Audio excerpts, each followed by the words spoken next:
divisions this year, just throwing that out there. We have great amenities. We have great parks. We have great zoo. We have great restaurants. And that needed to be said. This wasn't about anything other than making certain that we do better as a community. And we had a meeting right in this exact room earlier today with the mayor, with a couple members of council, with the prosecutor, with the FBI special agent in charge, our future U.S. attorney, the deputy from the sheriff's department, and the police chief. And while I will always be transparent and tell you maybe that meeting started a little rough, it ended in a pretty good place. By the way, I also give props to the governor. He brought his head of public safety here from Columbus as well. And look, what we've committed to do is to work together, city, county, state, and federal, to make certain that what happened about 8 or 9 days ago never happens again. That's the guiding principle. We want to make certain that anybody who lives in Ohio can come to any of our cities. By the way, this isn't just about Cincinnati. This is also a message for Columbus and Cleveland and Akron and Youngstown and Dayton and Toledo, that all of our cities have to be safe. Safety is paramount. That is a minimum requirement that any elected official should insist on. Prosperity is the second piece, because a lot of this is fixed with prosperity, and we're doing that between the tax certainty with the One Big Beautiful Bill, putting more money in the hands of working Americans with that bill, securing our border, fighting drug trafficking, a tariff policy that's going to bring more good, high-paying jobs and opportunities for America is all part of the picture. But today, it's about, look, we have to do better as a community. Holly has graciously agreed to be here, and let me just say this. The one part of the story that I found, honestly, I'll just use the word despicable, is when Holly was lambasted in the media as a Russian woman who fled to her country. As you can see, she has neither fled nor is a Russian woman somebody who's born and raised here in Ohio. And I think shaming victims is something that we should never allow to have happen again. So Holly's here for one simple reason. It's the same reason I'm here. How do we make certain this never happens again? We're going to talk to some of our state legislators to see if we can put something in place that I call, with her permission, calling Holly's Act, which is how do we raise the bar on minimum sentencing, minimum bail requirements. We have to be much more transparent with our judges. Our judges can no longer hide behind their cloak, and they have to be held accountable for not upholding law and order. The police know this every day. They risk their lives to arrest these criminals. They go out and make difficult arrests. But when judges undermine that by giving criminals a slap on the hand, and when we in the federal and state side don't put in enough strong sentencing to punish these people, then the result is what it ends up being. So we're going to work on that. We'll also say this, we're going to end the revolving door of injustice. I think that's something that everybody agrees on, this idea that it's the same repeat offenders. The gentleman that assaulted her, that almost, by the way, let's be honest, because a lot of times you guys are qualifying this as a brawl. This was attempted murder of an innocent woman. And that person had a rap sheet a mile long. In fact, my team is going to hand that out to all of you. Nobody who has that rap sheet should be walking the streets of any Ohio city free. And we're going to make certain that something like that does not happen again. And so now what I'd like to do is maybe turn it over to Holly, see if you can come up, say a few comments, and then we'll answer your questions. And thank you again, Holly, for being here. Yes, thank you. First and foremost, I just want to say that I don't want to relive what happened to me, 8 or 9 days ago.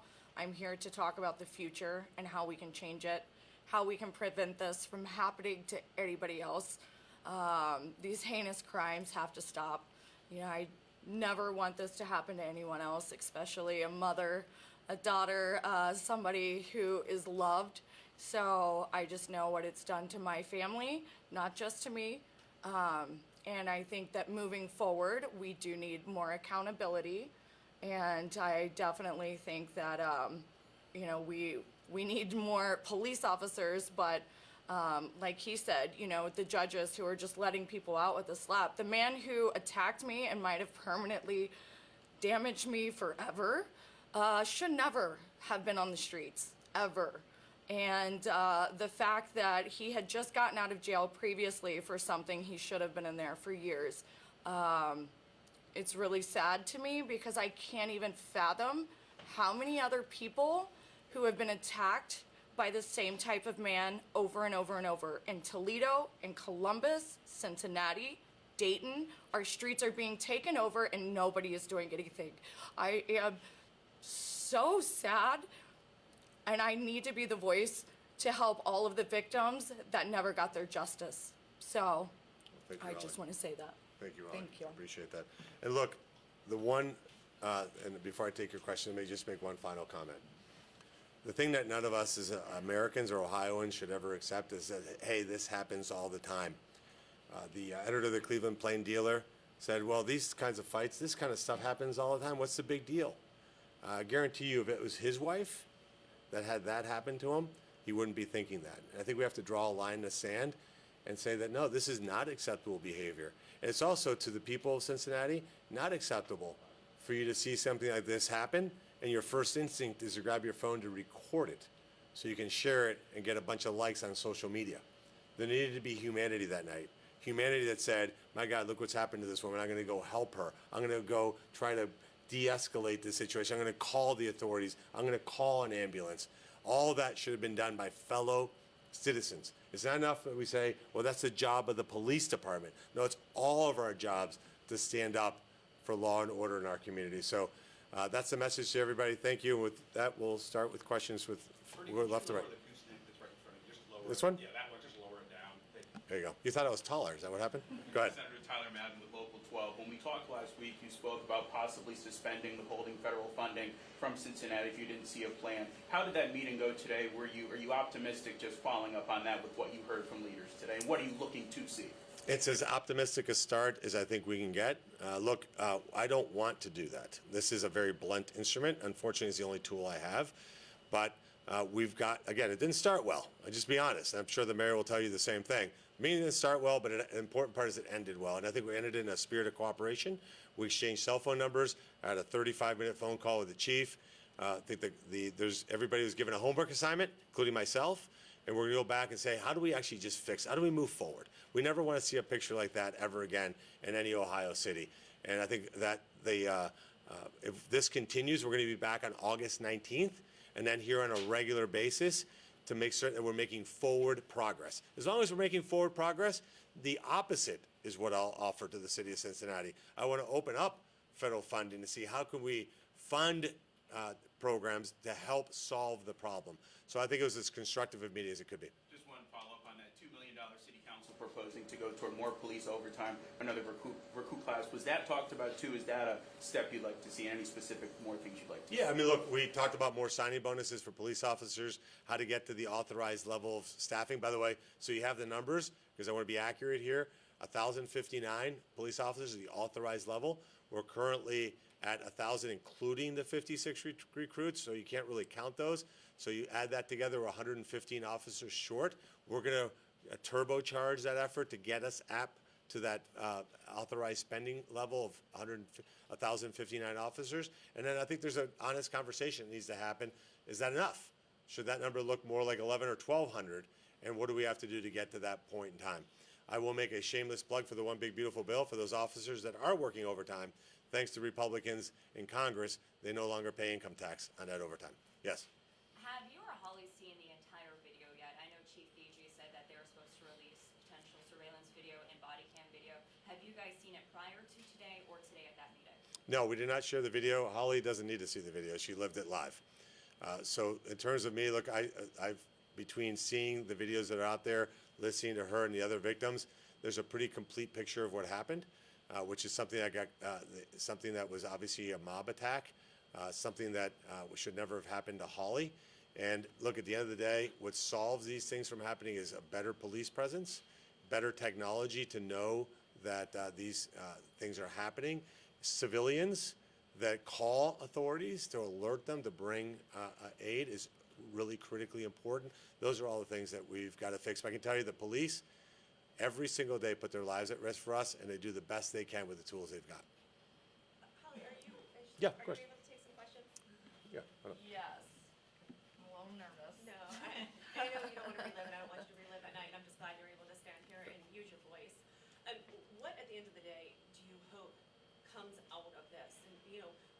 getting your strength from?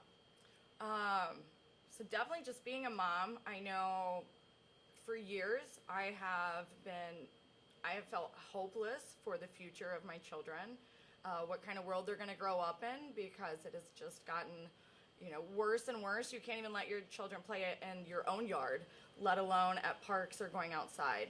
And the biggest thing that I think really upsets me is the desensitization of humans, where there's a brutal attack, attempted murder in front of you, and they all think, oh, cool, let me get my phone and record it. I truly hope that in the future there's some sort of bill to where somebody has to be prosecuted or at least fined if they don't call 911 first to save someone's life. And I think that's going to help a lot, not just, funding more police, which we do need, which I really hope moving forward, we get the proper police. But like he said, it comes also from the citizens. We all need to help each other out and start helping humanity. You say attempted murder, I know you use that. I don't know if you remember being on the ground, but did you feel like you were going to die that night? I truly felt like that. And I still am just shocked that I didn't. So are my doctors. So, at first I didn't know what to think of it. And the more that I think of it and the more that I have to rewatch the video, and seeing my body on the ground and seeing how big and strong that man is, there's no justification, and I feel strongly about that. However they prosecute him, whatever they say, that's just how I feel in my heart. Ollie, with everything that's happened to you, what's some of the good that's come out of this? Oh my goodness. I think that people are coming together, kind of like today, the meeting that happened today. I don't think they would have been able to get into a room and say, how can we move forward? How can we help each other? I feel like the whole country is so divided normally of Republican or Democrat or white and black or, all these different things. But now they're just saying, how can we just find love and come together? How can we stop looking at it as religion, color, all of these other things, and how do we just look at it as making our community safe again? So I think that is bringing everyone together in that aspect, and that is what's giving me my strength to keep going, knowing that there will be a better future for my children, and you guys have the power right now to do something about it. Now, Holly, Everyone. prior to today, did you hear from city officials at all? I cannot comment on that. Can you talk about your recovery, your physical recovery, and kind of what you've been through, the extent of your injuries? I'm still going to a lot of specialists. I'm kind of like Dory the fish right now, if you will.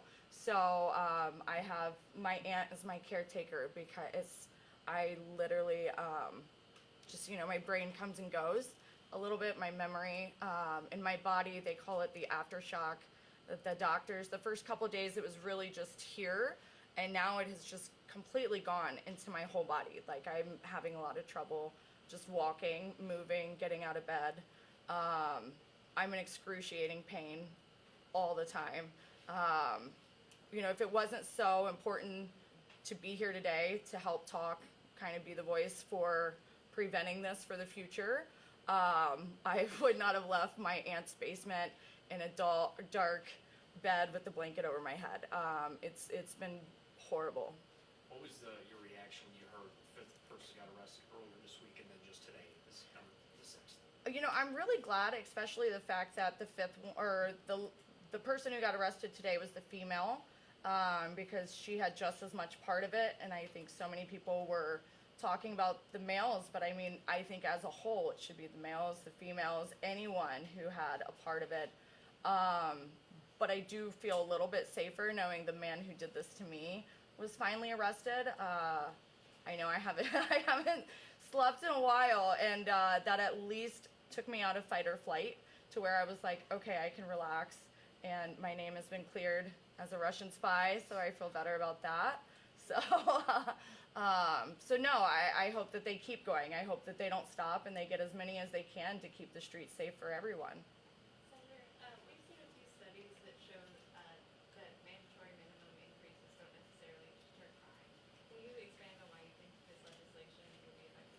Yeah, because mandatory minimums do reduce crime. That's a talking point from the people who don't believe in law and order. And that was, you took the words out of my mouth. The only people that say stuff like that is Pew Research. So literally, you beat me to it. Look, the reality is we have a guiding principle, two beautiful words: common sense. If you commit a crime and you're punished for it, you will commit less crimes, and the punishment has to fit the crime. I mean, look, here's the reality: Holly has a death sentence, a life sentence. This is a life sentence for her. And anybody who has a mom in their life, a wife in their life, a daughter in their life knows that there's no recovery from that. Every single day for the rest of her life, she's going to have to live through this. And yet the person who does it gets away with, oh, you know, you're a bad guy, and if you give us $400, we'll put you in some sort of community service program. No.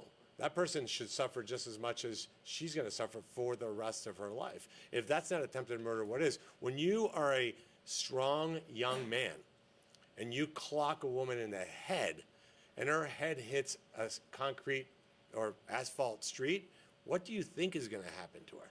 You think it was going to be a nice thing? Well, imagine if that happened to you. What would be your mandatory minimum sentence if that was you or your mom or your sister? I tell you, it wouldn't be a slap in a wrist in community service. And look, the deterrent has to fit.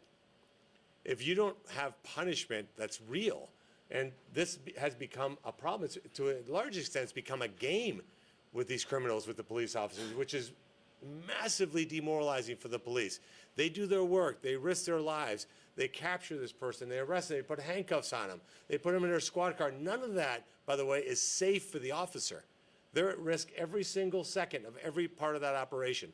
Then they get that person in jail. They have to do mounds of paperwork, document everything, and heaven forbid they didn't dot an I or cross a T. And then to see a judge let them off like that before they're even done doing paperwork. Do you know what that feels like as a police officer? Why would I do this job? So look, to the people who want to go into the law enforcement field, I can tell you one of the things that came out of the meeting today is that's not going to be tolerated any longer in Cincinnati, in Hamilton County, or anywhere in Ohio. We're going to make certain that when you are a police officer and you raise your hand, you volunteer to serve our communities. I hope you do. I hope the people watching this, hoping there's a young man or young woman out there watching this and sees no better calling than to be a police officer, to make certain that you protect people like Holly, that you sign up and become a police officer, make a difference in your community. There's no more moral obligation that you can have to serve your community than being a police officer. And we want to have people step up. We want to have too many recruits coming in to serve the community. We're going to have your back, and we're going to make certain that these judges are held accountable. Senator, you were mentioning the collaboration now with the city, county, state, and the FBI. You mentioned the meeting getting heated. What is going to be done moving forward that wasn't done before? Well, look, it's all of us in the same room talking. I'll give you a little for instance. Everybody has turf wars. You guys understand that. I'm sure there's turf wars in your profession too. You have a county prosecutor, and they have a team and a staff, right? They have pride of ownership of what they do. And then you have a U.S. Attorney's Office that has the same thing. But sometimes we can move a criminal from the state system to the federal system. That requires a federal U.S. attorney, and we have one in Dominic Geraci, that's willing to take these cases on. And to your question about mandatory minimums, you know what else is going to be a deterrent is when you go out and you mess around and you commit some of these crimes and you think, oh, it's going to be some local judge, some district judge that's going to let me off. Oh, no, you're going to have a federal judge and a federal prosecutor and a U.S. attorney and an FBI that's going to prosecute you, and that will also be a deterrent. We're going to bring the U.S. Marshals in as well. I think there's a role for them to play. There's a big role for the DEA, ATF to play to get these guns, illegal guns, out of the system. So there's a lot of work that's going to be done. It all happens when you collaborate. You talk to anybody in law enforcement, and they'll tell you that the most effective deterrent, the most effective way to conduct law enforcement is everybody is on the same page and is in the same room. In fact, I give major credit to the special agent in charge of the FBI who said, let's meet twice a week. Let's meet twice a week, every week going forward. We'll talk about cases. We'll say, should this be you? Should this be you? Should this be a district judge or should it be a federal judge? That kind of cooperation is really important. So it sounds like a lot of the gun cases, you're suggesting moving them to the federal level instead of the state level? Absolutely, if that's what it takes. Absolutely, yes. What are the metrics you're going to be using to identify if we're moving in the right direction with come back Yep. on August 19th and moving forward? Yeah, thank you for asking that. So Director Kash Patel is not only an amazing director of the FBI, happens to be a really good friend. He's offered to provide the data source so we can all agree. So when we say crime is down, crime is sideways, crime is up, we have objective metrics. These are the actual statistics. Kind of like the staffing levels. We now know exactly what the actual metric is, 1,059 officers. That's what we have to hit. We're 115 short of that number, 56 in the recruitment class. We have to get the extra 56 officers across the finish line. So the FBI is going to provide that data, not just for Cincinnati. Cincinnati had this incident happen. This could have easily happened in Cleveland, probably more likely, honestly, to happen in Cleveland. In Columbus, could have happened in Youngstown, Dayton, Toledo. So we're going to have metrics for the top 7 cities, and what we want to see is improvement. So a very simple scorecard. Green means you're doing better, red means you're not doing better. And then an action plan that's driven by that. So if we're going backwards, what are you doing about it? And it can't be shifting blame. Look, I think one of the things that we learn in the business world where I'm from is you have to do better, and you have to have a plan, and you have to acknowledge you have a problem. I think that's where the meeting didn't start out so great. Like if we think everything's perfect, then we have one set of circumstances. I don't think Holly thinks it's perfect. It wasn't perfect for her. And we have to do better. So we have to get past that gate of we have to do better, and then we have to get past the next gate, which is it doesn't matter whose fault it is. It matters who's going to be involved in getting to a solution.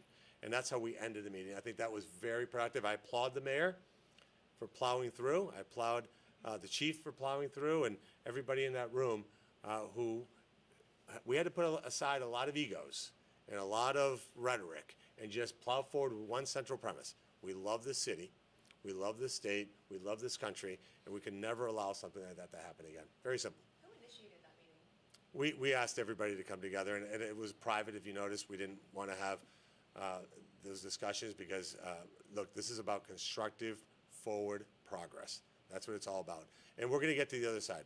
I firmly believe in the core ingredients of Cincinnati are here. By the way, I forgot to mention a world-class soccer team too, by the way. So, so make sure that I don't miss Cincinnati United. But look, we have world-class amenities. This is a great city. And by the way, what happened here is much worse, much exponentially worse in cities like Chicago, New York, and where I have to go work every week in Washington, D.C. So we just don't want to go there. We don't want to get to the point where we even remotely resemble those cities. And I think there's police officers who maybe work in those communities that want to come to where they can have better housing, more affordable, better communities. So if somebody's watching this that lives in New York, Chicago, L.A., San Francisco, Boston, come to Ohio, come to Cincinnati, be a police officer here. We'll give you better benefits, better quality of life, and we'll always have your back because we don't have complete raving lunatics as mayors. So, look, there's an opportunity here for Cincinnati to be even better. And that's why Holly, look, I told Holly I wasn't going to get corny.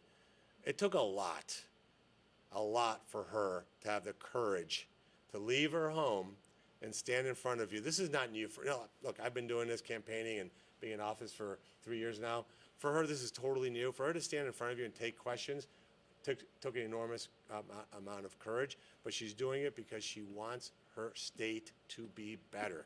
And I hope that every elected official, when we meet on August 19th and every meeting after that, that we keep her in mind and say, look, that we're doing this because we don't ever want this repeated. And if she has the strength to come here in front of all of you and in front of millions of people that may be watching, we should have the courage to sit in a room, put our egos aside, our agendas aside, and say, what is best for this community? And I think we will get there. I am very, very optimistic for the future. In fact, I would encourage everybody in this metro area who's watching, take a stand. You know how you can take a stand? Come visit a Cincinnati establishment today, tomorrow, this weekend. Do not let the bad guys win. We win when we stay home. When we say, you know what, I don't want to be like Holly. I'm too afraid to go out. No, then they win. The bad guys win. You show up here in downtown Cincinnati and have dinner at any of 20 different restaurants that I could recommend for you that are absolutely fantastic. That's how we show that we're not going to be bullied into submission. And I hope we have record turnout for every single solitary event that happens in Cincinnati for the rest of the year. That's how we rise up as a community. Benny Johnson, I give credits to him. He wanted to put a GoFundMe page. Actually, by the way, I'm going to embarrass Holly here. She said, please don't do that. I don't want people giving me anything for nothing. And Benny said, no, you call her back and talk her into it. And she reluctantly took it. Because of people all over America, we've raised over $500,000 to help Holly. That shows the humanity. That's what America is all about. That's what makes our country special. And we never should forget that. We'll take 2 more questions and we'll wrap up. And when you're talking about elected officials, I know there was probably so much talked about today, but did the comments by Victoria Parks come out at all? Look, I didn't go there this morning because it's so obvious. And, you know, they were so outrageous, so off the pale that she's got to make a decision to make at this point. What does her morality look like when she's accepting money to be employed by the city of Cincinnati and made such outrageous comments? Again, I'm not going to look at Holly when I say this. How she read those comments and didn't completely break down is beyond me. And Victoria Parks, at least the first thing you should do as a good Christian is pick up the phone and call her and apologize. Say, I am so sorry that I made those comments. Maybe there's not forgiveness that happens from the general community, and she has to decide that with God, but she should at least seek forgiveness for the person that she hurt very badly. And also, a couple other comments that were made by Pastor Lynch I think were outrageous. This has nothing to do with race. The idea that I'm somehow here advocating for this because she happens to be white. By the way, I'm Hispanic. She's Irish. This has nothing to do with whether you're Hispanic, white, Indian, black. I don't care your nationality. If you're a woman going out to eat in a restaurant, you get the crap beat out of you as your life. I don't care who you are. That's unacceptable. And for him to make it racial, like we were race baiting, and by the way, it's despicable that we have these KKK banners being floated around town. That's not who we are. And this is probably a dozen complete morons, total misfits that combined maybe have 100 IQ between the 15 people that are probably doing this, that are despicable human beings that probably aren't even from Ohio. To them, you're not welcome here. And that's what we got to show a force the other way. We got to show a force the other way. This is our moment. This is Cincinnati's moment to rise. And the reason I'm so optimistic is because I know we will rise to this moment. This will never define us. What will define us is what we do from today forward. Fix the problem, make certain that we have safety and prosperity in this community, and show that we're much better than what we saw 8 days ago. And we are. That's the good news. And Holly, thank you for having the strength to be here to address everybody. I want to thank all of you for covering this story, and I think you've done a very good job of covering it. I think you've been very fair. And I'll leave this to the people who've made the comments that you just spoke about. Time for retribution is still open. And there's nothing wrong with having some self-reflection and saying, after thinking about it, maybe I was off kilter and I can apologize. And I know that Holly's a good Christian and probably will actually accept that apology. And that's the beginning of healing, and I hope that happens. We'll take one last question. One more thing, Senator. You mentioned Holly's Law, Holly's Act.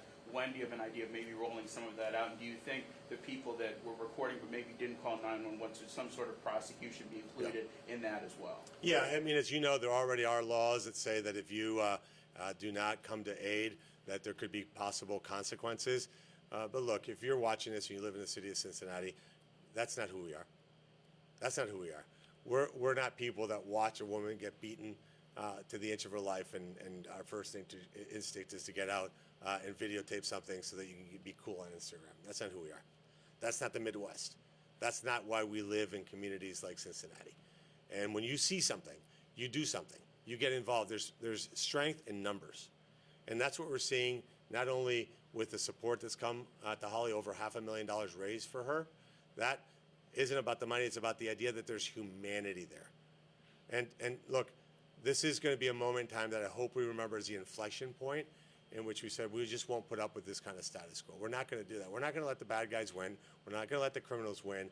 We're not going to allow the police to continue to be disparaged. We're not going to allow judges to hide behind their lack of transparency to say how they sentence people. and we're going to put some resources behind electing good judges. That's one of the commitments I made to not only Holly but the people in that room, is when we have judges that are up for election, we're going to put resources behind electing good judges. Simple. What does it mean to be a good judge? Somebody who follows the law and enforces it.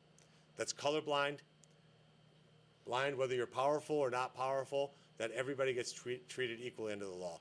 It's why my family left South America, because this is the one place on earth where we built this country because we value law and order. And to every police officer for the city of Cincinnati, understand that all of us have your back. Have your back. We haven't done as well as we should have, including myself. And we will do better.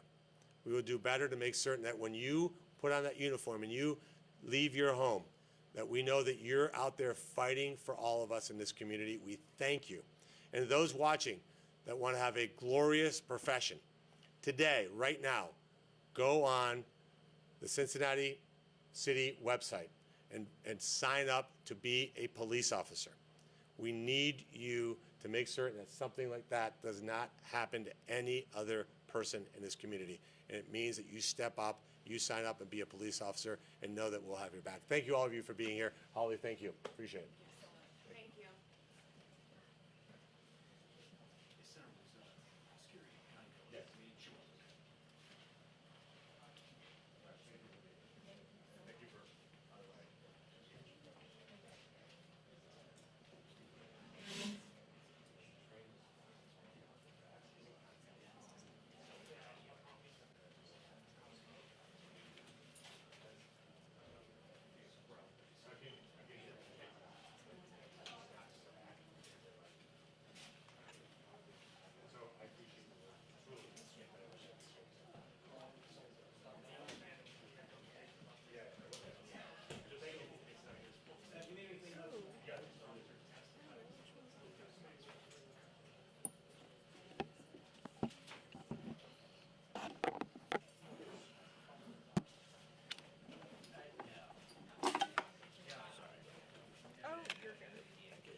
How do you want my two-shot? I shot them on my phone.